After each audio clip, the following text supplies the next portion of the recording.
Before the moon turned red, the forest was only a whisper, a place of shadows and secrets, but not of fear. The people of Dunkelwald village lived as their fathers and grandfathers had before them, bound by the rhythm of the seasons and the cycle of the sun. The forest was their neighbor, their provider, a silent guardian that stretched to the horizon. It gave them wood for their fires, game for their tables, and a quiet solace from the world beyond. In those days, the fading light of dusk brought not a sense of dread, but a gentle call to return home. As the sun dipped below the jagged peaks, its golden rays painted the sky, casting long shadows that danced playfully between the timber-framed houses. Smoke curled from every chimney, carrying the comforting scent of hearth fires and evening meals. The world seemed to hold its breath in this tranquil moment, bathed in a serene golden light that slowly surrendered to the creeping fog from the woods. This was peace, a peace they believed would last forever. But the forest, as it always does, kept its own counsel, and its whispers were about to turn into a scream. The village of Dunkelwald was on the edge of a night from which it would never truly awaken. The heart of Dunkelwald beat with a simple, steady rhythm. From dawn till dusk, life unfolded in a tapestry of familiar scenes. Children, their faces smudged with dirt and their laughter echoing through the narrow laneways, chased each other with wooden swords, their games filled with imagined dragons and heroic knights. In the lush green pastures bordering the forest, cows grazed peacefully, their bells a gentle, melodic chime against the backdrop of birdsong. Farmers like Bruno, his hands calloused from a lifetime of toil, guided their plows through the rich, dark earth, his brow furrowed in concentration, but a quiet satisfaction in his eyes. In the village square, elders gathered on worn wooden benches, their faces a roadmap of wrinkles, sharing stories and laughter that seemed as old as the oak trees themselves. And watching over it all was Gerald. He wasn't the village chief, not officially, but his wisdom was the bedrock upon which their community was built. He sat on his usual bench, his gaze sweeping over his people, a silent guardian. You could see the threads connecting everyone. Ida, the healer's daughter, her basket filled with herbs, exchanging a shy glance with Conrad, the blacksmith's apprentice, his face flushed from the forge's heat. Adelheid, the village matriarch, her eyes holding the memories of 100 winters.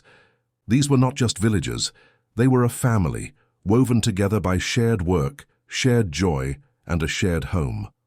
The warm, vibrant colors of the day painted a picture of idyllic life.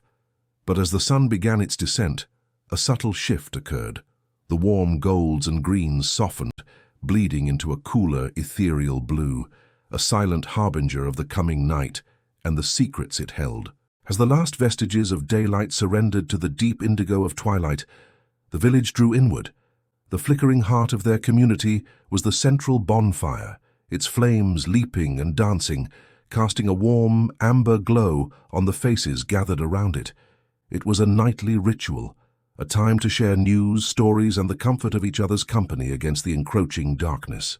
The camera drifts, a silent observer circling the fire, capturing the trusting faces, the easy camaraderie. The air was filled with the crackle of burning logs and the low murmur of conversation. Then a hush fell as Adelheid, the keeper of old tales, leaned forward, the firelight carving deep shadows into the lines on her face. Her voice, though frail, carried a weight that commanded silence. "The forest," she began, her words hanging in the crisp night air, "does not always sleep."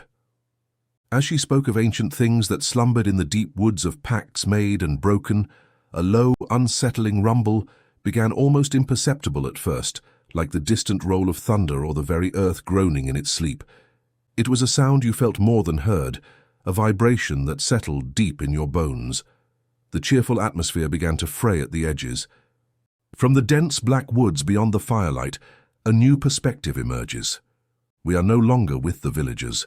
We are watching them, through the eyes of something else, something hidden among the ancient trees, its gaze fixed on the small circle of light and warmth. For a fleeting, terrifying instant, a pair of eyes burning with a cold, predatory luminescence flash in the absolute darkness. The hunt had begun. The wind, once a gentle evening breeze, suddenly turned spiteful. It whipped through the village square, snatching at the flames of the torches, making them gutter and dance wildly. Shadows writhed and stretched, transforming familiar shapes into monstrous figures. The villagers, unsettled by Adelheit's story and the unnerving change in the air, began to stir anxiously. Then came the sound, a sharp, violent crack from the edge of the forest, loud as a giant's footstep snapping a tree trunk in two. Every head turned. Every conversation died.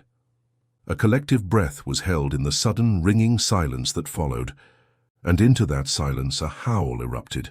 It was not the call of a wolf, it was deeper, more guttural, filled with a primal rage and a hunger that seemed to shake the very foundations of the village. It echoed off the hills, a sound of pure malevolence that clawed at the soul. Panic, cold and immediate, seized the villagers. The circle around the fire broke in a frantic scramble. Doors were slammed shut, heavy wooden bars dropped into place. The suspenseful music swells, the wind shrieking like a banshee. "Bolt every window!" Gerald's voice boomed over the rising chaos, his face grim, his eyes fixed on the terrifying darkness of the forest. "Bar every door, now!" Inside her small cottage, Ida rushed to the window, her heart pounding against her ribs. She peered out, her face a pale oval illuminated by the cold, sterile light of the full moon. Her eyes were wide with a terror that reflected the ancient fear of the dark, the fear of what waits just beyond the firelight, the fear of the beast that has come to claim the night. The chaos within the village walls fell into a terrified, listening silence. Every soul in Dunkelwald was now a prisoner in their own home, huddled in the dark, straining to hear over the frantic beating of their own hearts. Outside, the moon, huge and indifferent, climbed higher into the starless sky. It cast a stark silver light over the landscape, bleaching the color from the world and rendering it in shades of bone white and absolute black. The forest, no longer a silent neighbor, became a monstrous, living entity. Its shadow stretched out like a hungry maw, creeping over the fields, over the fences, until it completely swallowed the small, vulnerable village. Dunkelwald was an island of trembling light and warmth, now completely submerged in an ocean of profound and menacing darkness. The howl did not come again. The silence that replaced it was worse, filled with the terrifying promise of what was to come. The night of fear has just begun.